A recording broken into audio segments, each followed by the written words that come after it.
Ok, donc public domaine entre guillemets. Entre guillemets, sinon il va me chercher toutes les images qui concernent le public et le domaine. Non, moi je veux vraiment des images du domaine public. Attention, les résultats que Google montre ne sont pas forcément du domaine public. Parce que certains petits malins mettent des images sous copyright sur le web en indiquant dans les métadonnées not in public domain. Donc pas dans le domaine public, mais évidemment Google vous ressort ces images-là. Donc il faut toujours aller vérifier qu'elles sont bien dans le domaine public. Alors si elles viennent de Wikipédia, elles sont forcément du domaine public, ça c'est sûr. Donc si vous voyez que la source c'est Wikimedia, Wikimedia, Wikipédia, c'est forcément du domaine public, mais pour d'autres sources, il faut quand même aller vérifier. Voilà. Alors ici, je vais retourner dans les outils, et je vais demander que ça m'indique la taille des images. Donc taille, non c'est ici, excusez-moi, dans plus d'outils, afficher les tailles. Plus d'outils, afficher les tailles. Et alors sur chaque icône, vous avez maintenant les dimensions pixels qui sont indiquées. Vous voyez, celle-ci, par exemple, qui vient de Wikipédia, elle est forcément du domaine public. Je n'ai pas besoin de creuser la tête pour savoir si j'ai le droit d'utiliser. La réponse est oui. Donc vous voyez qu'on a des images avec différentes qualités au niveau du nombre de pixels. Le plus petit côtoie le plus gros. D'accord? Donc, on a des images, ici par exemple une image 2 mégapixels. Quand je multiplie 1920 fois 1079, ça fait à peu près 2 millions. On a des images à peu près 12 mégapixels ici. Voilà, donc il y a différentes qualités. Vous pouvez filtrer également par taille. Donc si vous avez besoin d'images qui ont quand même pas mal de définition, parce que ça c'est ce qu'on appelle la définition et non pas la résolution. Vous pouvez filtrer, vous pouvez demander que Google ne vous montre que les tailles supérieures à 4 mégapixels par exemple. Voilà, donc toutes les images trop petites ont disparu.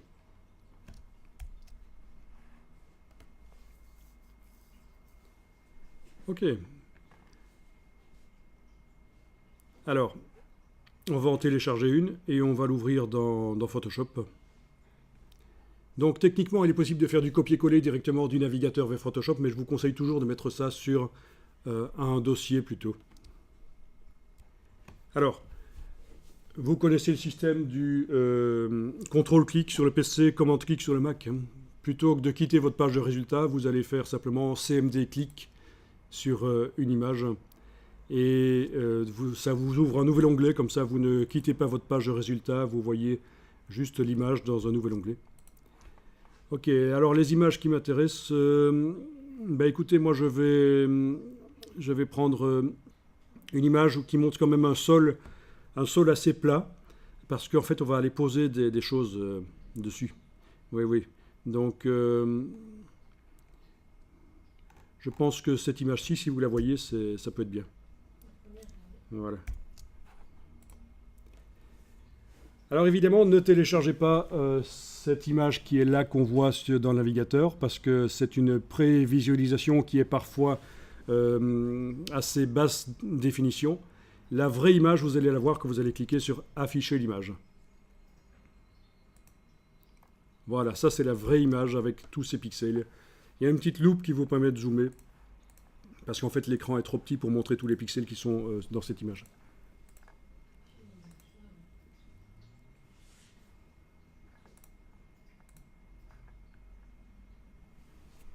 Ok, bon, on va la télécharger.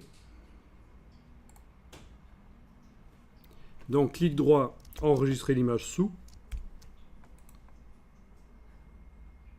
Et vous avez certainement bureau.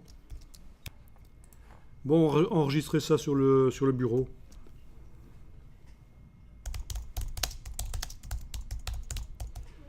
Bon, moi j'ai créé un petit dossier pour la mettre dedans, mais parce qu'il faut avoir un peu d'ordre.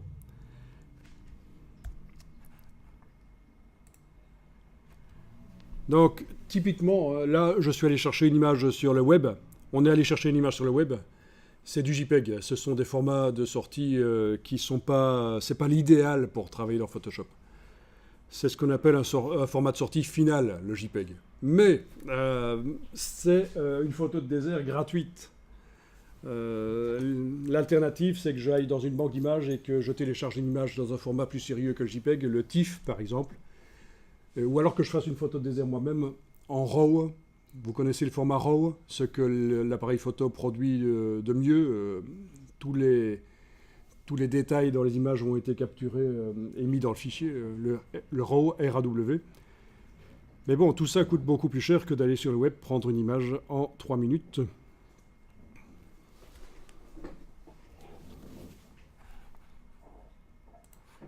Ok, alors, on va ouvrir l'image dans Photoshop. Vous allez ouvrir ça dans Photoshop.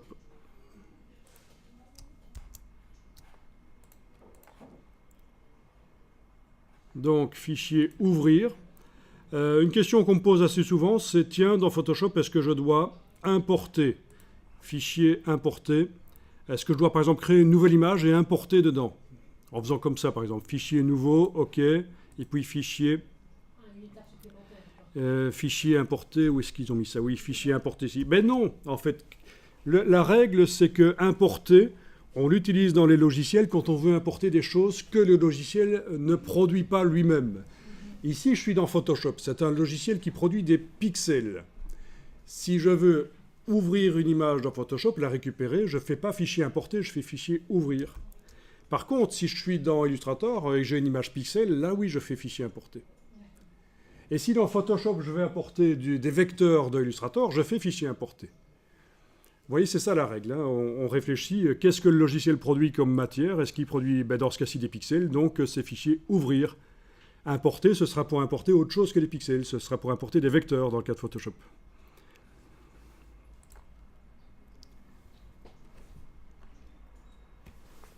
Parce que ça peut réduire la qualité quand on importe.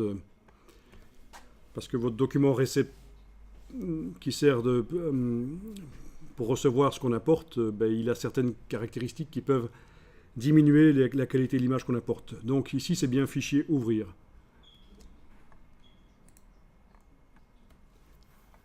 Voilà, donc une image qui s'affiche à l'échelle 25%. Donc ça veut dire que je ne vois pas tous les pixels qui composent cette image. Combien est-ce que je vois de pixels qui composent cette image?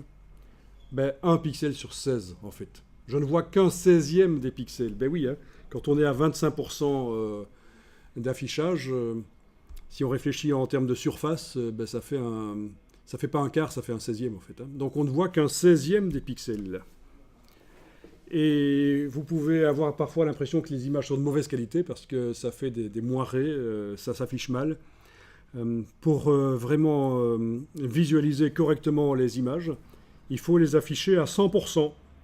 Et alors, bonne astuce, le raccourci pour afficher à 100%, c'est aller sur la loupe ici. Alors, est-ce que vous avez votre boîte des outils? Non, à mon avis, vous avez votre boîte des outils comme ceci, en fait. Vous, hein? Oui, je vous propose de la mettre en 2 colonnes en cliquant à cet endroit-ci. Ce sera plus clair pour s'y retrouver, je pense. Voilà. À l'ancienne, dans Photoshop, ça a été comme ça assez longtemps. Boîte des outils en 2 colonnes. Et les outils, on peut les récupérer par le menu Fenêtre, Outils, si jamais on a fermé par erreur la boîte. Hein.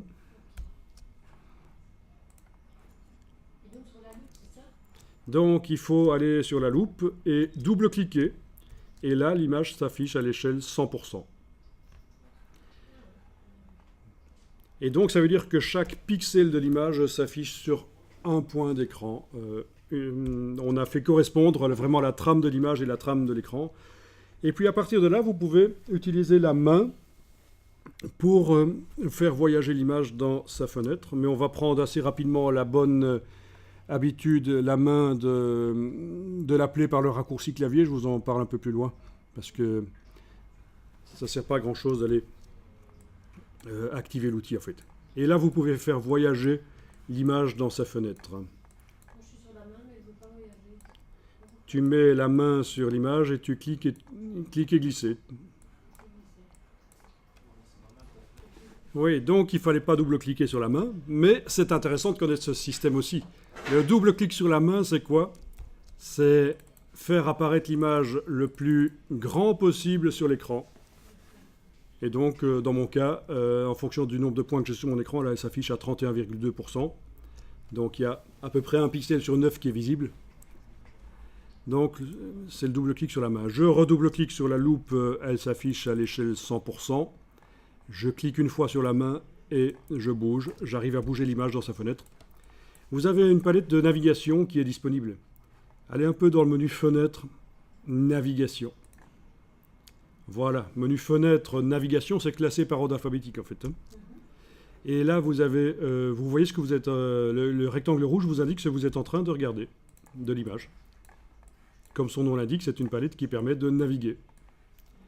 Le rectangle rouge peut également être modifié directement dans la palette navigation par cliquer et glisser.